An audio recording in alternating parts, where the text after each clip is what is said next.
would like to continue to the next presenter, Arijana Tambic Andrasevic from Croatia.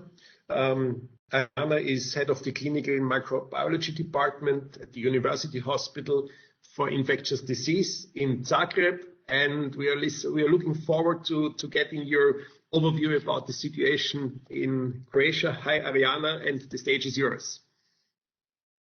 Hello, and good afternoon, and thank you for the invitation.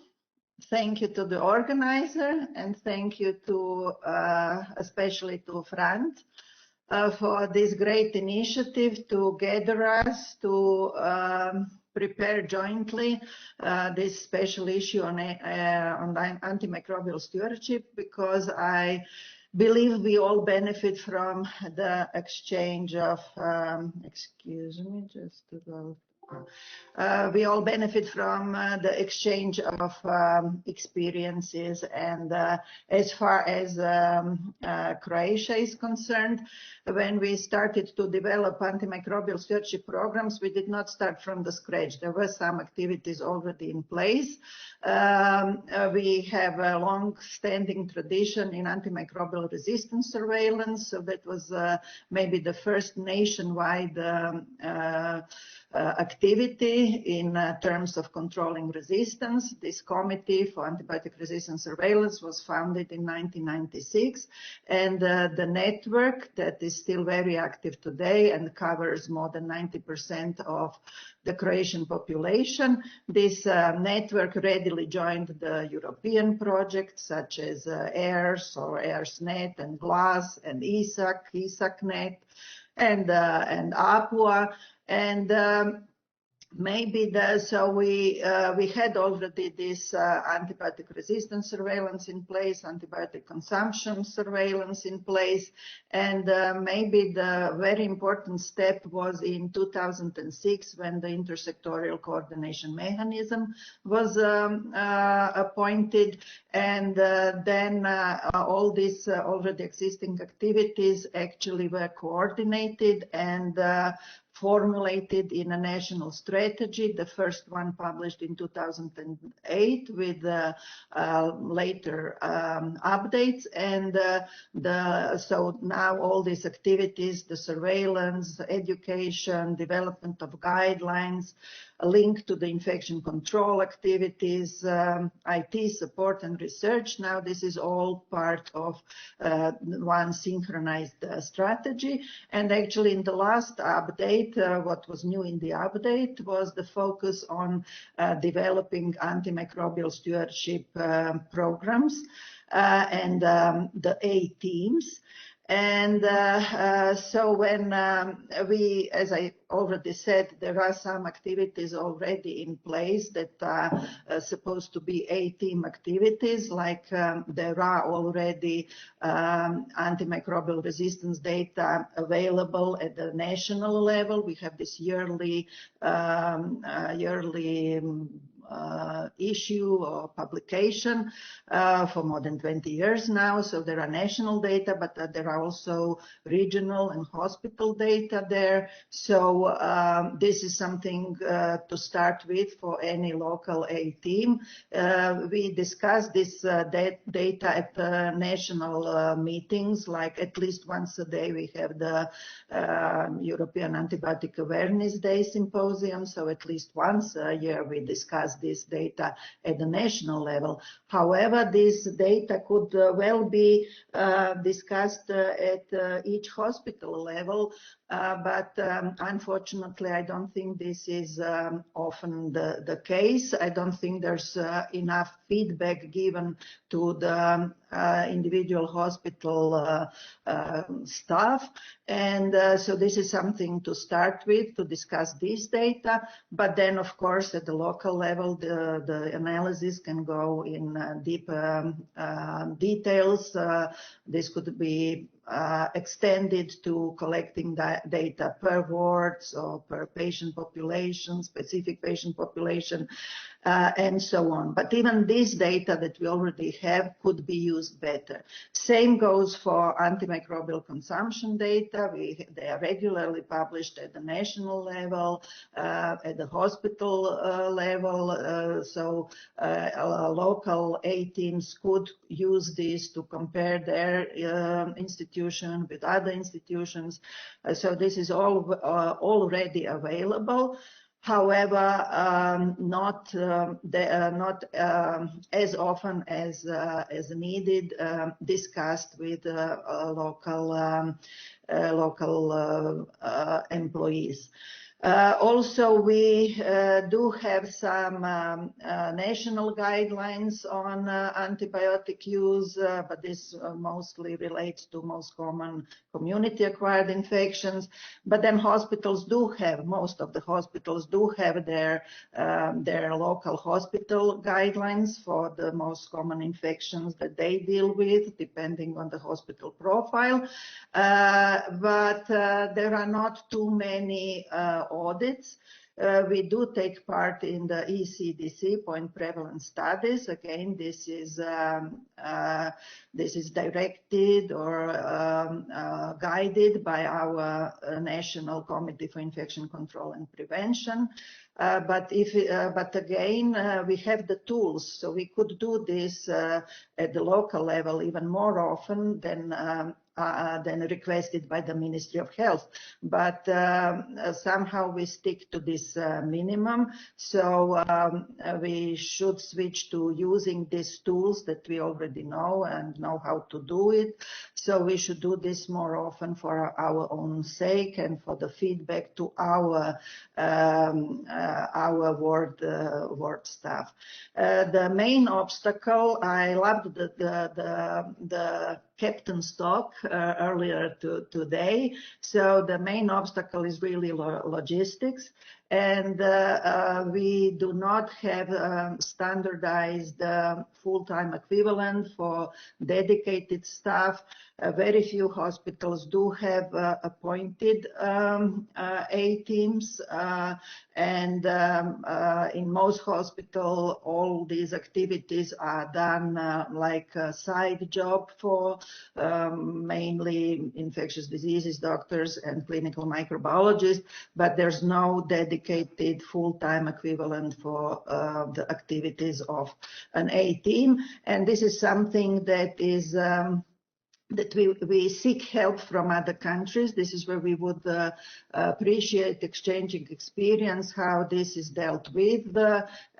Is it done by the decree of the ministry? I think that the Hungarian colleagues just shared with us that this is the way. So I think most of the Croatians are still waiting. The management of the hospital could appoint an A team even without the Ministry of Decree, but I think we are all waiting for the ministry initiative for this to happen. And then there are some maybe debates and confusions about what exactly is the task of an A team, what the members of an A team should and should not do. So we do follow the European guidelines, which describe the composition of the team, so we know who the members of the team should be.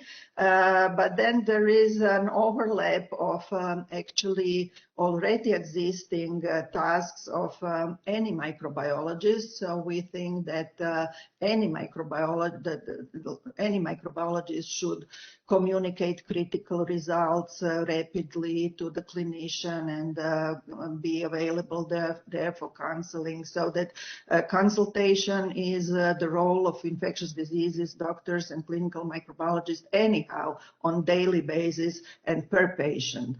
So because there are some tendencies, maybe that this should be done only by members of an A team and not, but we as clinical microbiologists, we see this as a normal everyday task of any clinical microbiologist. However, we do see the room for improvement for developing microbiology in a clinical direction much more than it is at the present time. So developing clinical microbiology in general and focusing on rapid communication and clinical interpretation of our test results is by no means also the scope of an antimicrobial stewardship program. But then the person, the D1, the ID doctor and the clinical microbiologists who are member of antimicrobial stewardship team, they have a lot of work to do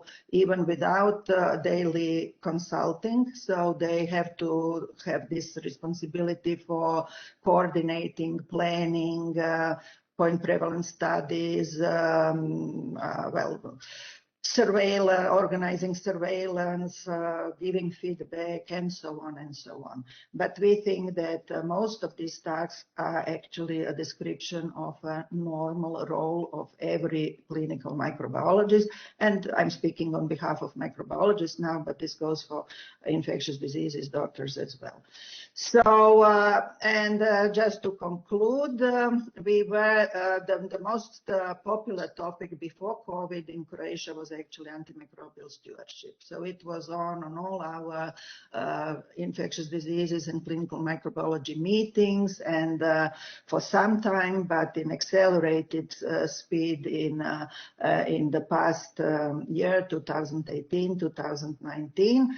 But then when COVID came, unfortunately, we see in the past year there were no further improvement in that direction. Even the working group at the Ministry of Health was a little bit less active than envisaged, because COVID was there, and there were predictions that COVID could actually have a positive impact as well as a negative impact. But I think this largely depends on the settings. So maybe settings where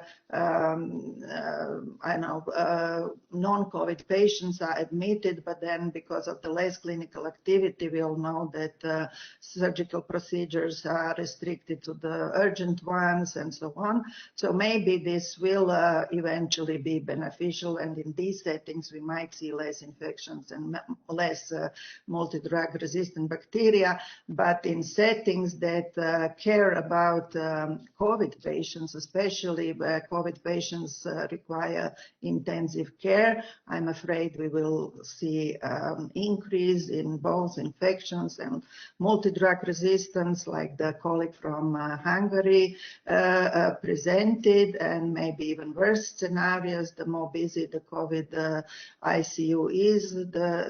And this has much to do with allocation of all staff, specific experts in infectious diseases, clinical microbiology, infection control. They are all involved in COVID. Microbiologists are overloaded with diagnostics. Yes. And infectious diseases in treating ID patients, and the infection control preventions in vaccination, in tracking contacts, and so on. So there are no audits, and they were not frequent enough even before COVID era. I would prefer in Croatia to see more auditing, both in antimicrobial consumption, but also in infection control and so on. But there were some, and this was developing, but now this was almost completely stopped, and all efforts were on COVID patients and diagnostics. And unfortunately, I think that what was also mentioned, like double gloving and wearing the same PPE for the cohort of patients. So that's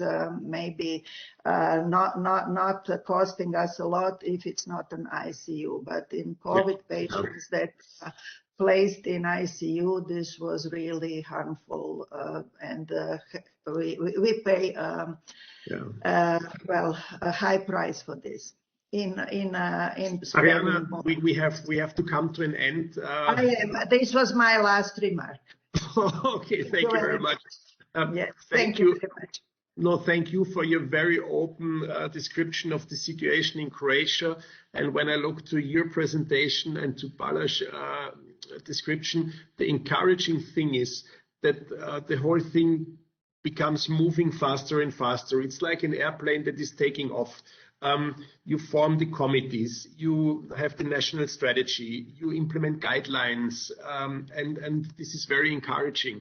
On the other side, it also shows clearly that there is still a way to go on the national consolidation level, on the level of the A teams, the definition of the A team, the clearness. And of course, COVID has put a very heavy burden upon all of us, and also on these very important Arijana.